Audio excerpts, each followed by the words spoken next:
everyone. My name is Ranjit Nair, and I'm the president of Stanley Black & Decker's infrastructure business. I also serve as an executive sponsor of our Asian Heritage Network Employee Resource Group, a community that encourages culture, connection, and development by embracing our Asian heritage. I'm honored to be partnering with SASE, and I'm privileged to be part of this professional development webinar series hosted by Stanley Black & Decker. Diversity, equity, and inclusion is a cornerstone of our company and a personal passion of mine. Across our organization, we firmly believe together we are more and are committed to prioritizing DEI in everything we do, between holding DEI workshops, having meaningful conversations, and pursuing ambitious goals to further drive DEI. It's fantastic to see SASE's commitment to the advancement of scientists and engineers of Asian heritage, including this dynamic webinar series that encourages your professional growth and development. Our team is looking forward to furthering our relationship with SASE, including attending this year's Women's Leadership Conference and having members of our own Stanley Black & Decker team graduate from the Top Gun Leadership Academy. Thank you to the SASE team for your partnership, and on behalf of Stanley Black & Decker, we hope you enjoy today's session. All right. Hey, thanks everyone. I think you can hear me. Jessica tossed me the thumbs up. There we go. My name is Parag Matawar. I'm so pleased to be here with you. Thank you for joining our SASE webinar this afternoon. This pleasant late September afternoon. Not so hot anymore, thank goodness, but depends on where you're living, I suppose. I'm the Director of Professional Programs here at SASE, and I'd like for those of you who are new to SASE Pro and our webinar series, share a little bit about what we do. Those of you who have been here many, many times, well, you can listen to it again anyway. So here's what we do at SASE Pro. We are focused very much on this problem, that Asians are 50% less likely to be promoted to middle management than our Caucasian counterparts. This creates an Asian leadership gap, which is a tremendous amount of untapped potential, not just for us, but also for the organizations that we work for. And this is a business imperative. So as we researched into this, we really saw that there were 4 common factors from exploring with executives as well as professionals: the lack of political and organizational savvy, cultural deference to authority, ineffective communication and influencing skills, and lastly, an aversion to risk-taking. Now, not all 4 are applicable to absolutely everyone. These are, kind of generalizations for the total community of what seems to keep on reappearing. However, to be able to tackle this, we've got some challenges. Some key barriers to progress are, in general, even just what I've shared with you, the lack of awareness of the Asian leadership gap. Often we buy into the model minority myth along with others on we're doing just fine, just put your head down and keep working hard. Number 2 is that training leadership skills really requires cultural context to be able to land. We've seen this time and again, and it's super important that the psychological safety is created for the audience on leadership development. And we find that that is best done with an Asian audience, with an Asian trainer. Lastly, let's face it, Asian development is often a lower level priority within our organizations. Our representation numbers overall don't look as bad as potentially other groups, and therefore money can flow in different directions. And so that being the scenario, what we do is we bring together ERGs, and now we're actually close to 100 ERGs, or over 100 ERGs at this point. We bring together ERG leaders along with the Asian ERG network, and we create programs that benefit everyone, including this webinar series. Our big program is the national conference, by the way, and I'll mention a little bit more about this later. It's in 3 weeks.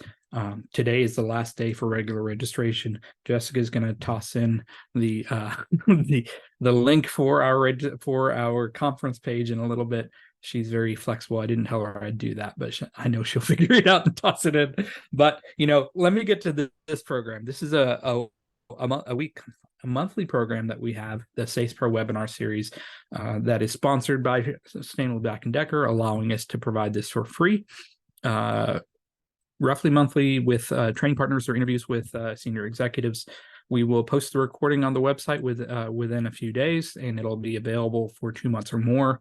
And you can just follow us on LinkedIn to keep abreast of what's happening. But this particular webinar is with Laura Flessner. We met Laura through our CEO, Con Vu, and Laura and I bonded quickly because we used to both work for Procter & Gamble. So we are both from the PEAG, as I like to say. But I'll let her give her background a little bit more on why innovative leadership, why she does what she does, and so forth. But a few ground rules before we get into that. So she's going to give a brief presentation in her own way. You'll come to see. We'll do a moderated Q&A. Please enter your questions into the chat, and we will get to them. The bulk of this session will be Q&A between me, along with our training partner, Laura. So let me shut up and stop sharing my screen and bring Laura on board on the screen. So Laura. Thank you so much for that wonderful introduction, Parag. It's so wonderful to be here today. Hi, everybody. There are over 125 people on and still coming. I'm so excited to have everyone here, and I really would love to hear all of your questions as they come in the end. To introduce myself, Parag did mention I worked at Procter & Gamble. I started my career there, and actually my background is in chemical engineering. And my first role actually was not in chemical engineering, it was in package engineering, and that was a really interesting way to start my career. I also worked at Pfizer in the consumer division, and in addition to GSK. A couple years back in 2020, with the fun pandemic in the background, I found myself without a role because of a joint venture. My role became redundant, and I made the decision then to start my own business, to start my own company. Now, it was a journey to get there. There was a lot of innovation that had to take place, and I actually am going to use exactly the things that I'm going to share with you today to even build my business. But really, the things that I want to share with you today is what really helped me to break out in my career. Because you see, as an engineer, at Pfizer. This is where the story is going to begin, at Pfizer.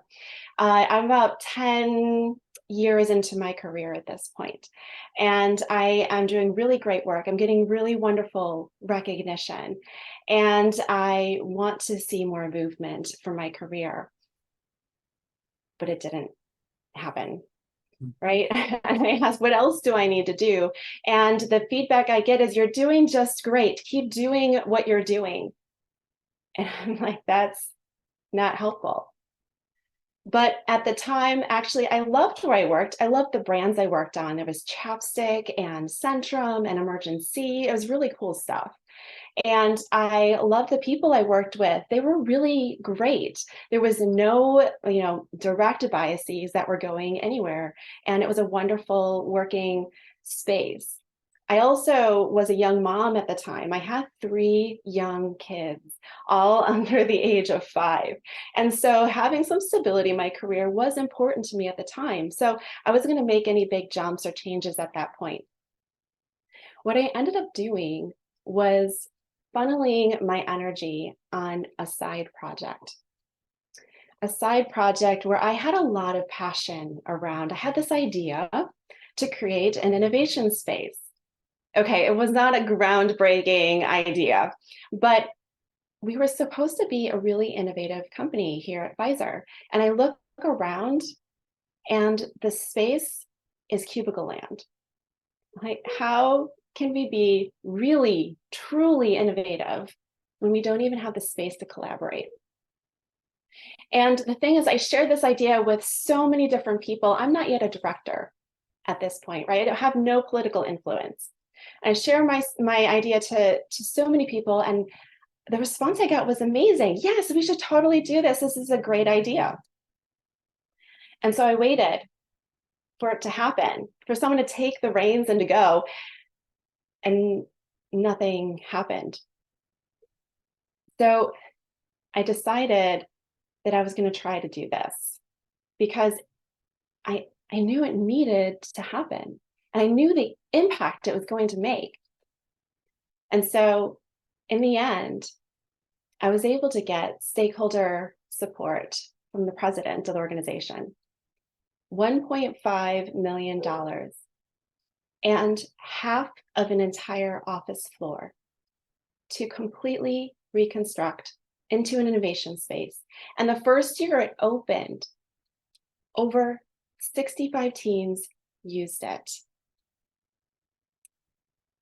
It was an amazing, amazing thing. Okay, it took a lot to figure that out, to do that work, to make that movement within the organization without being a director at that point.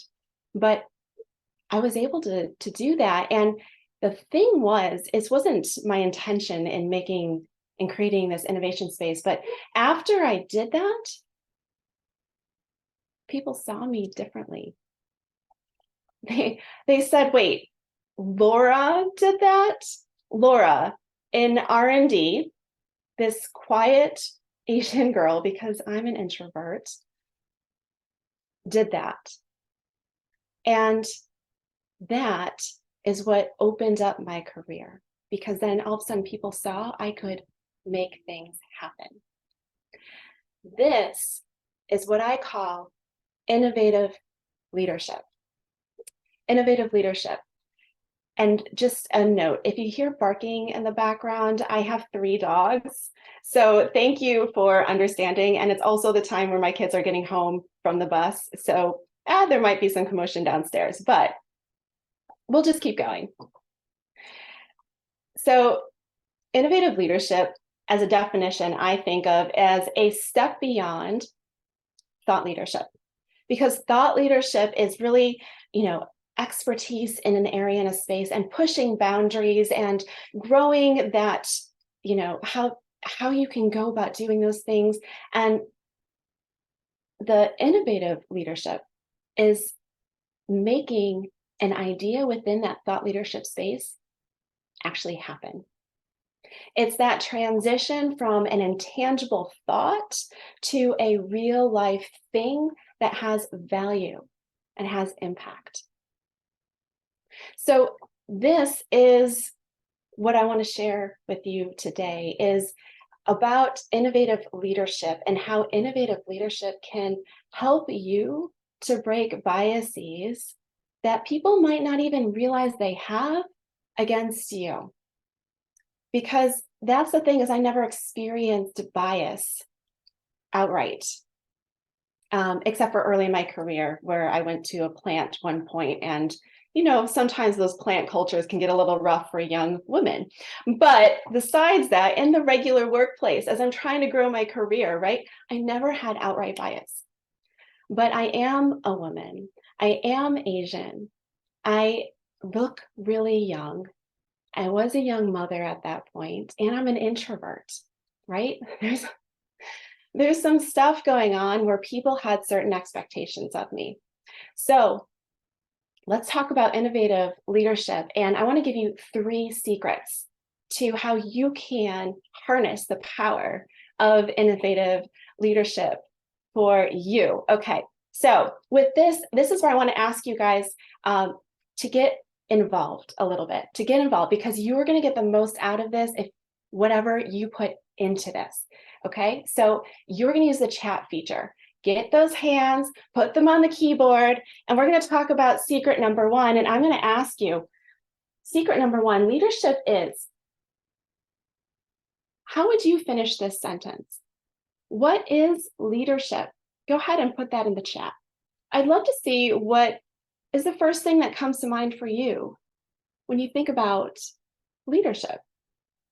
Ooh, empathy, vision, transparent, being visible, supportive, inspiring, accountable, providing guidance and coaching, inspirational, giving equality, giving direction, clearing roadblocks, transparency, influence, collaboration, elevation, working as a team. These are amazing amazing things when it comes to leadership.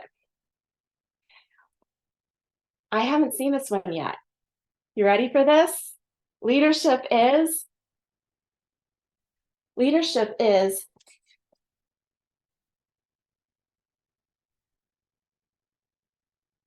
a choice. Leadership is a choice. Leadership is not a title. Leadership is not a style. You see, when I was originally having this idea of this innovation space, I expected someone in a leadership position to take my idea and run with it. And yes, I would help them with it, of course.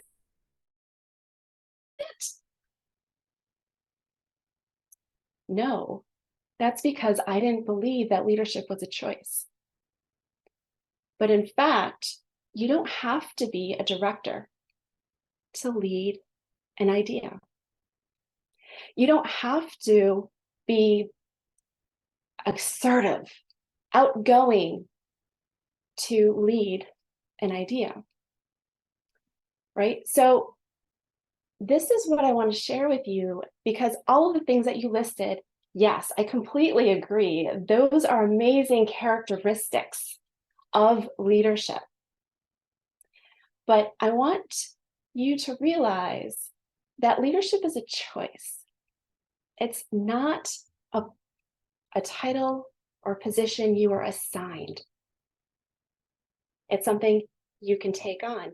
And so another example of this is actually this is the story that inspired me to actually take up the reins to make the innovation leadership space. A friend of mine at Pfizer had the idea to create a leadership program for the Asian ERG, right?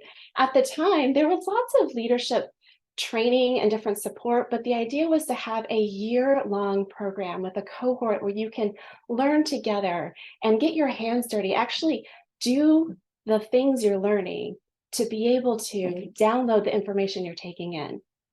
And so this was a different approach to what was actually done at the time. And the idea was to bring 40 people from across all of Pfizer to New York City to be able to do this, and to be able to get the budget, to be able to allow people 3 days of personal development space in their day from their management is not an easy task. And so he's not yet a director, yet he had this idea and he was able to make it happen. That was my reaction. Wait, you did that? You did what? And that's why I all of a sudden decided, wait, if he can do that, maybe I can do this. And the thing is that the best ideas often come from the people that are in it, doing the work, that see what actually is happening, what's going on, right? And ideas can come from anywhere. And a lot of times the best ideas come from those people that are doing the work. And an example of ideas come from anywhere, there's the origins of flaming hot Cheetos.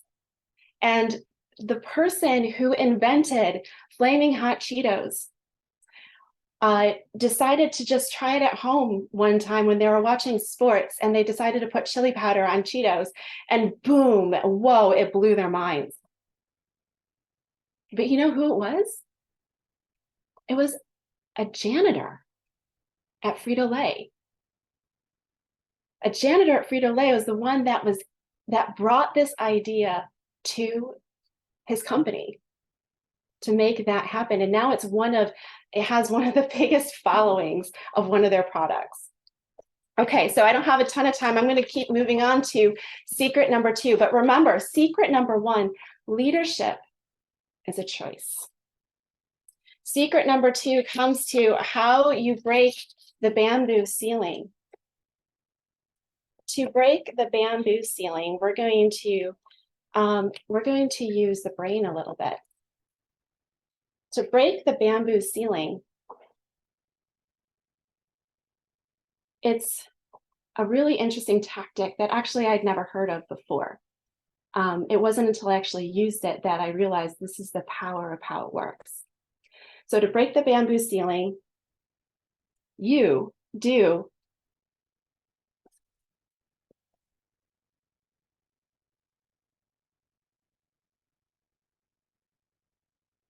the unexpected. You do the unexpected. Why do you do the unexpected? Because when you see something that you don't expect, what emotion arises? Surprise.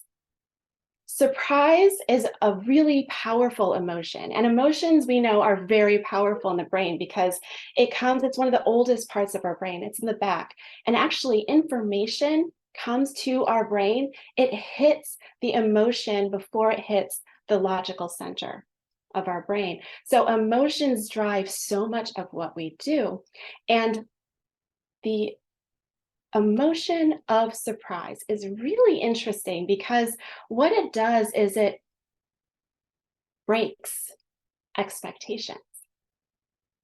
It breaks expectations. And what are biases? A set of expectations. And so if you keep doing what you're doing within the role of people expect from you, you do it better and you try and do it better, and we try to do better because that's what we do. Well, that's a tendency of Asians is to keep doing really good quality work, raise the bar higher, another and another, and keep going. That's how you think you're going to win this game of success in the professional world. But when you keep doing higher and higher, it's amazing. People recognize it's great work, and then they want you to do more of it, right? They just want you to keep doing it, do even more. And it fits within the expectations they have of you, not getting to that next level, not being a leader and getting to leadership. And so to be able to say, no, I can do something different. I can do that level. It has different expectations. The first thing you do is break those expectations. And you can do that yourself by creating surprise. Now, the innovation space was something that worked for me because I was not known for, okay, so I worked on innovative projects, but like innovation itself, right? The innovation process, I was not known for that. Or building spaces. What? I had never built a space. And actually, interior decoration, I have no pictures on my walls at home just because I'm terrible at it, right? But the great thing is that you don't need to be an expert in what you do. You can find those experts. And so as being a leader, it's about being able to culminate all the different things that you need to make something happen. It doesn't mean you need to be able to know everything about it. And so the great thing is that you can create space for you by doing something that you're passionate about, that you can connect with, that you know is important and is going to make a difference for your organization, but it's something that's a little unexpected for you. And so it doesn't have to be completely, totally outside of your expertise either. So here's another example. There's a woman named Amna Nawaz. She is a news reporter, right? And she was a news reporter. She was doing really great reporting news on countries that were Asian because she was Asian. She was Pakistani and Muslim. And so she fit into that expectation really well. Well, she did really great work. She wanted to advance. And to be able to do that, she wanted to get to another role. When she talked to her leadership about it, they're like, that's great, but like, they're having trouble seeing her in those roles, right? And so she had an idea. She had an idea to create stories of Asian Americans and be able to tell their stories. And so, yes, it still fit Asian, but it was here in the US. And she created a little pilot series to be able to do that. She garnered support and people to help her people who saw her vision. And she created this little mini series. And then once leadership saw her do this thing, reporting here in the US, like, oh, yeah, this makes sense. She can do this. So creating this mini series was unexpected, but it wasn't completely outside of her expertise either, right? So there's aspects of where unexpected can come into play and how it can still serve you. But remember, secret number 2, to break the bamboo ceiling, do the unexpected, because that's what helps break those biases. Okay, we're on to our last secret. You guys ready? Get those fingers out again. We have secret number 3, and blank, make the best leaders, not experts. Okay, what do you think is in this blank? Any ideas? Put something in the chat, anything. Random guess, clowns, whatever. But what do you think goes in that blank? Blank, make the best leaders, not experts. Curious people, passion, learners. Ooh, I love learners. Communication, wise. Asians, I love Asians. Asians fits really well. Lifelong learners, doers, empathetic people, good listeners. Yes, listeners. We need a lot of listeners. The curious. Ooh, that one's getting close. Okay. Who makes the best leaders, not experts? Explorers make the best leaders, not experts. And to tell you a story here, you might have heard of these 2 brothers, right? They created a contraption that actually helped people to fly. The Wright brothers, perhaps you've heard of them. But I'm curious, have you heard of Samuel Langley? Anyone? Samuel Langley? Anyone heard of them? Samuel Langley was trying to do the exact same thing at the exact same time. In fact, he was a Smithsonian professor. And in fact, he had a grant from the US government to try to figure out how to fly. And it equates to about $2 million today. And he had access to all the best minds because he was this professor. He had all these engineers and mechanics and electrical folks and everybody to be able to figure this out. But what he built ended up crashing into a river where the Wright brothers figured it out. And who were the Wright brothers? They were bicycle salesmen. Did you know that? They didn't even build bicycles. They were the salesmen.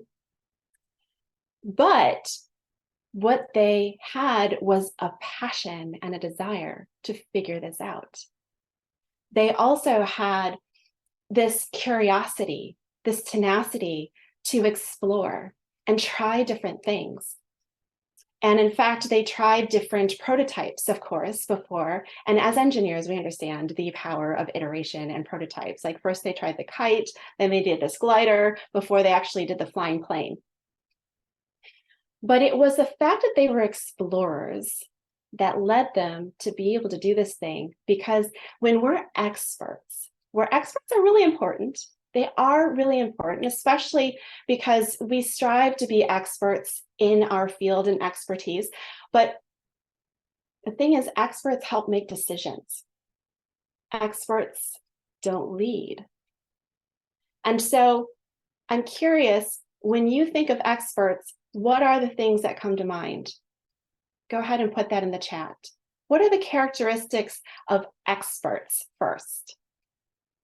When you think of experts, experts are detailed, subject matter experts, have good instincts, knowledgeable, technical, decision makers, learners, experience, ask good questions, explain, intelligent.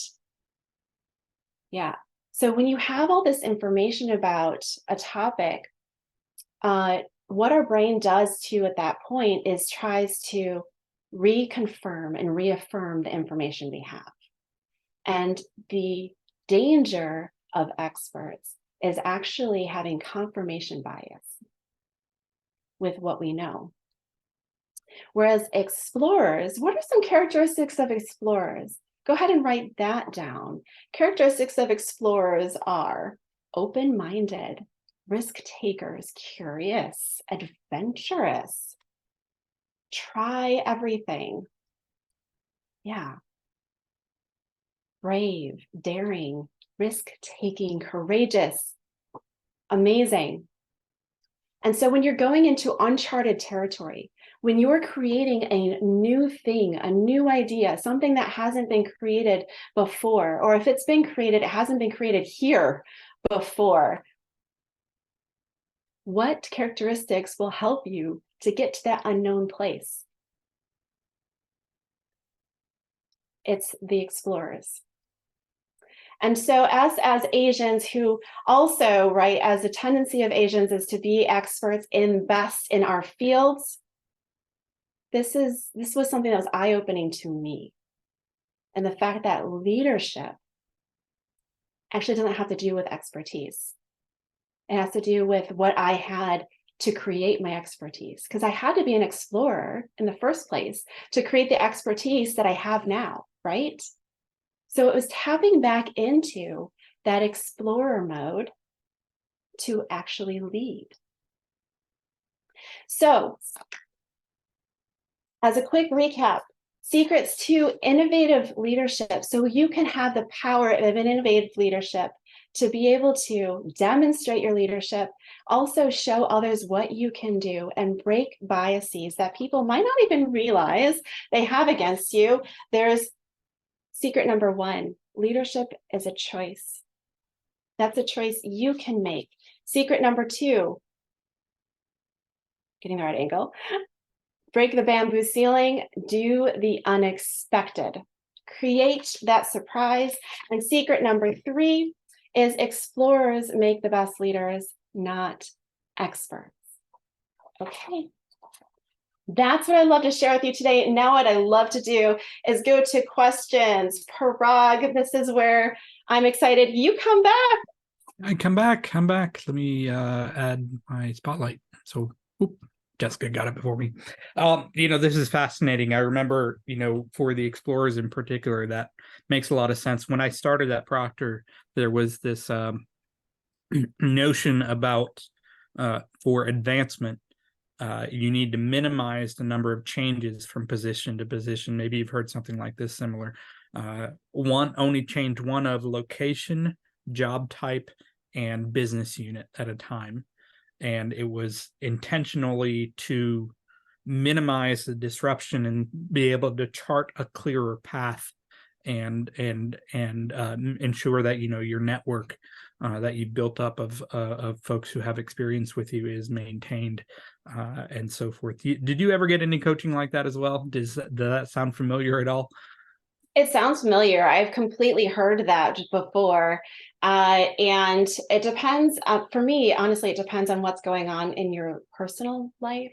Mm-hmm. So if your personal life is there's some crazy stuff, whether it's health related, whether it's family related, dynamics, I don't know what, but if there's disruption going on in the family space, then yes, absolutely. I think changing one thing at a time makes a ton of sense, because overall, as you think of your life, too much disruption, you have no, sound footing.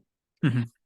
But if you have a strong personal foundation in life, yeah, I think you don't necessarily need to follow that advice.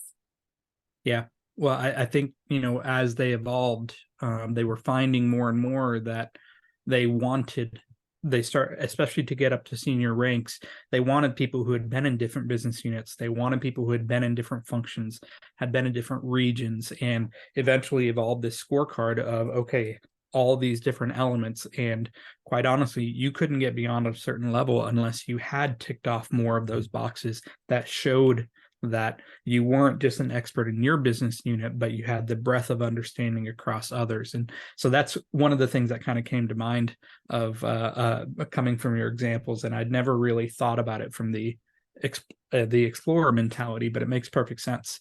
It makes perfect sense. Do you recall any time in your career where you where perhaps you went too far down the expert path and course corrected or anything like that? Do you have any examples there where you've seen that in play, either for yourself or for a peer or partner or whatever? Yeah, it's a great question. So just real quick as a comment to what you mentioned before, the underlying aspect of innovation usually is not something completely brand new. It's a new connection between existing things. And so when you have different people with diverse experiences coming together, that's where innovation happens so much more easily and faster. And that's why that diverse experience coming together is so powerful when we talk about diverse thinking, right? Yeah. For innovation. Okay, so going too far down the expert path, I did. You're making me think now. And so actually at Procter & Gamble, one of the great skills I learned was what they called product research at the time. So it's really connecting with the consumer, the end product user, and translating all of what they want into the technical specifications, right? And so as a translator for technology, which I loved, and I took that and brought that to actually Pfizer. So it was a new capability, and I was really helping to build that. And that was a fun story in itself, just because you're trying to build a new thing where it didn't exist previously. There's a lot of attacking for the immune system of the organization against it, but that was a really great thing. So once it was established, then I kept going with it. I kept going. I went, right, I went from franchise to franchise doing the same thing. And then I realized, okay, I'm really not learning anything new here. Yeah. Yeah. Yeah, I no, I see what you're saying, because I mean, if you're not continually challenging your brain, right, it actually, I find myself getting bored. I became I think we've all had the experience where there's the colleague who's been in the department for so long that they always shoot all the ideas down, right? Yeah. Right. We've done that before. We tried that.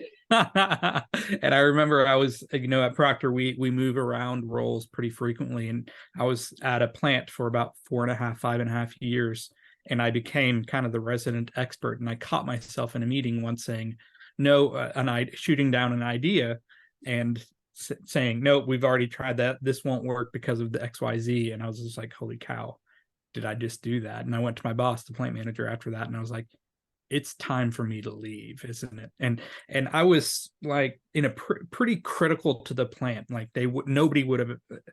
Lots of people were like, "Why are you possibly letting Parag go?" Yes. Exactly. They didn't want me to leave, but my boss was just like, "Yeah, it's time for you to go. We'll figure it out, but it is time for you to go."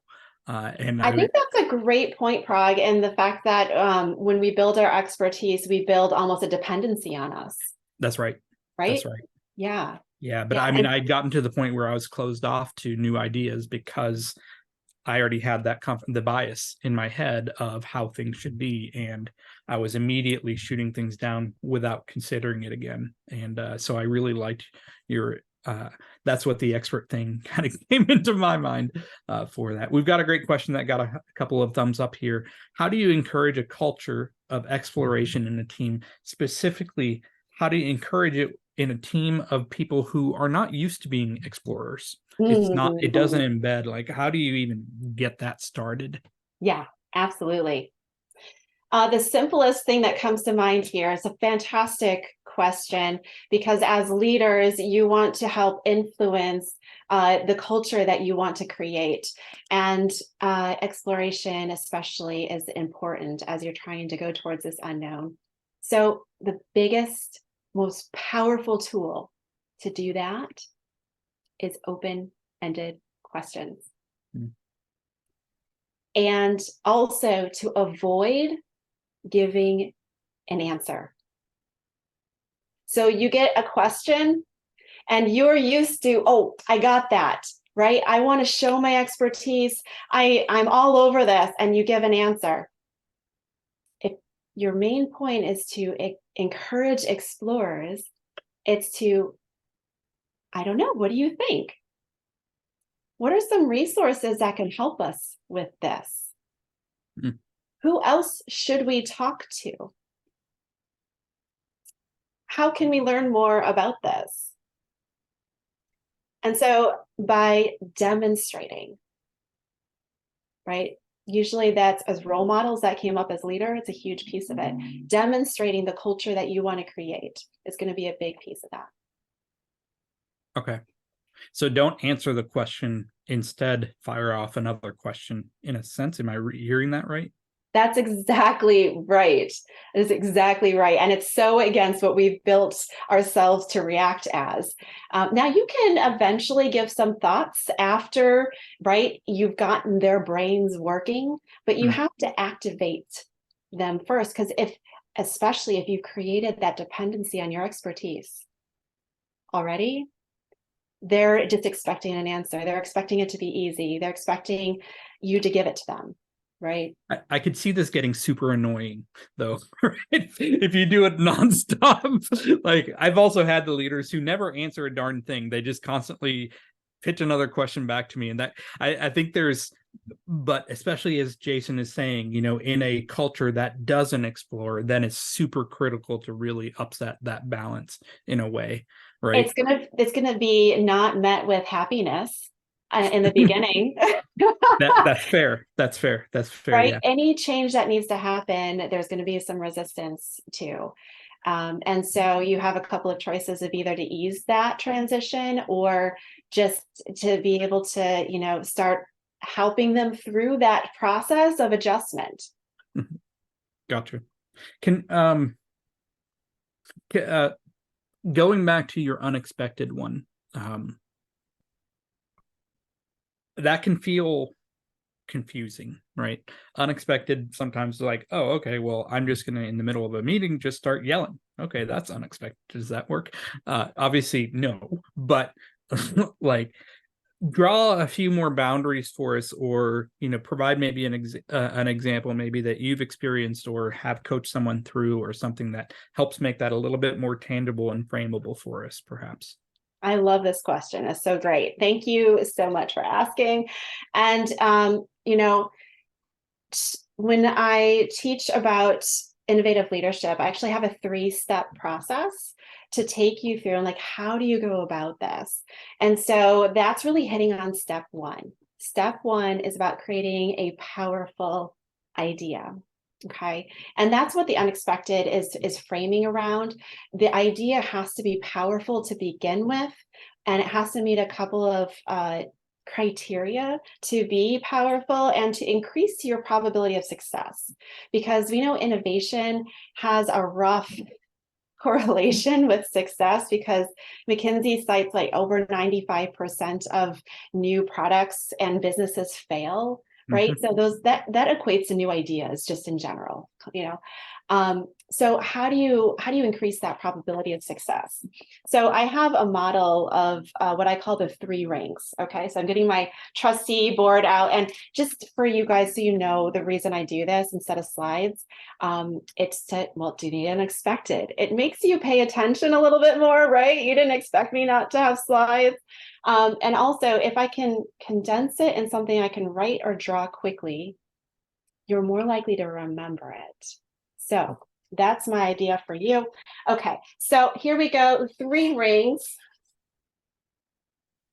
are literally 3 rings. In the center is your customer. Okay, hopefully you can, well, you know what that means. Customer, okay. Customer is in the center because the idea you have is a problem or something that you're helping somebody with, right? It's always for somebody. So who is that somebody that you're helping? Whether it's a client, whether it's literally consumers, whether it's people within your organization, right? Customer. Who is your customer? And then you want to have the solution for your customer, a solution that actually works, but more importantly, a solution that addresses a need of the customer. And I want to say, like, for us as, science community, we're always thinking of solutions, right? We're thinking of like, what's the cool thing I could put together? Wait, I see the pieces. You can see them right here. And that's fine to start with the solution, but you always need to make sure that the solution actually fits a need and it's not just a cool thing. Yeah. So that's why solution, customer, and then the outside is operation. And this is the thing I want to say most people miss, particularly in the technical community, because we need to think about the solution that fits within an organization. For that solution to be sustainable, for it to work continually more than once, it needs to live somewhere, and that's within your organization. So it needs to fit either strategic priorities, it needs to give value back somehow, maybe in revenue, but maybe value somehow else, right? My innovation space wasn't necessarily revenue generating itself, but it helped people connect to make better ideas that would be revenue generating, right? So there's different aspects of how you can generate value, but it's really important that the idea does fit the customer. It's a solution that actually fits, or that actually works for the customer, and it fits for the organization that it lives within. Okay. And so when you talk about your original question of doing the unexpected, it could be anything as long as it fits those three things, because that's how you create value, is for the customer and for the organization at the same time. Okay. That provides a lot more structure around that, because otherwise the unexpected could be just anything. So I appreciate that. I definitely I definitely appreciate that. Yeah. So yeah, because the whole idea is to be able to show your value as a leader, right? And so that framework of helps you to put that value together, but the unexpected is where you show the value. Okay. As you've coached folks, as you've coached Asians, where do you feel are like some of the biggest pitfalls from what you've discussed? What would you which one of those either steps or challenges? I know obviously the second one was specifically about the bamboo ceiling, but what have you seen, and have you seen anything change through generations, right? As far as approach to innovation. So out of the things that I shared for this community, right, of Asian and Pacific Islander, of scientific, engineer-minded, I think really it's going to be two or three, right? The unexpected is not comfortable, really for anyone, but really for Asians. We're used to being a community. We're used to not standing out, right? Standing out usually is a bad thing. It's not going along with the flow. And so when you stand out in a way, even if it's still creating value, it feels, right? Yeah. So in this sense, it's thinking about the fact that you are not standing out to stand out. Okay, that's really not the purpose of innovative leadership. You're standing out so that you can make needed change. It's so that you can make progress. It's so that you can make a difference. You see change, you see impact that needs to happen. And that's what leadership is having that vision of seeing a different future that's possible and being able to lead towards that. And so flipping how you think about standing out here in this sense is going to be really important, because you're going to go against the grain as an innovative leader in this approach. To your point, not everyone is open to new ideas right away either. And so being able to go through that resistance, right? Yeah. And not stepping back into the comfortable community blending in space, is going to be a really important piece of innovative leadership.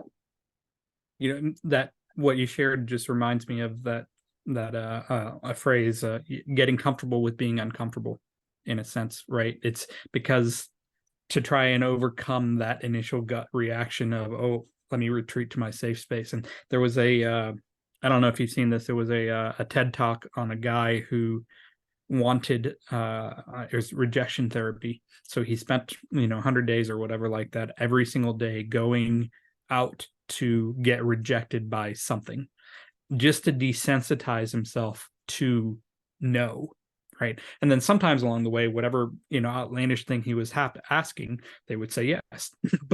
And he'd surprise himself, but he basically desensitized himself to this culture of people pleasing, of always having to be yeses, and risk taking, and aversion to risk taking, and so forth. So what you were sharing kind of reminds me of that, of just the need to get ourselves comfortable with being uncomfortable, and because it's a skill, right? It's It's a skill, but it's also a belief.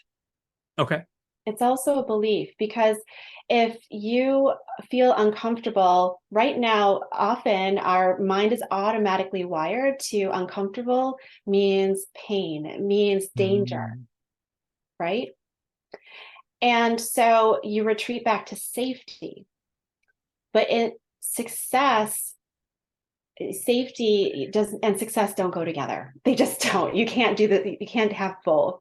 So if you want to have success, if you want to drive value, drive impact, be a leader, you need to learn and switch your belief of what uncomfortable means.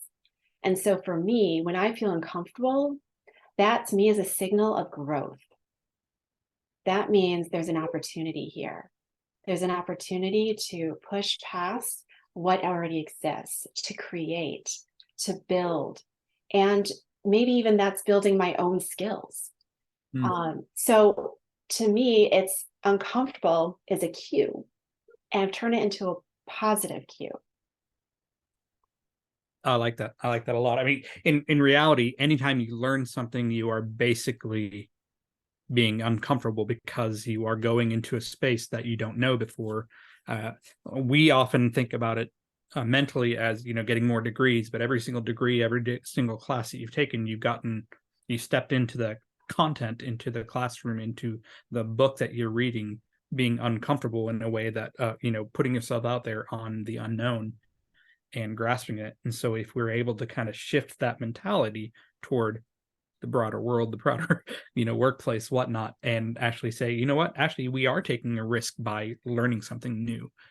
Why can't we do that in our workplace in a way? So yeah. And I just want to touch on this real quick, because you mentioned, like growth equaling degrees, right? Especially within this community. And I totally get that. And it's easy to be measurable growth, right? You can point to it and say, yes, I did that. Yes, that's growth. I improved. I learned something. But the thing that I've learned is that knowledge doesn't actually equal power. It's applying that knowledge is what equals power.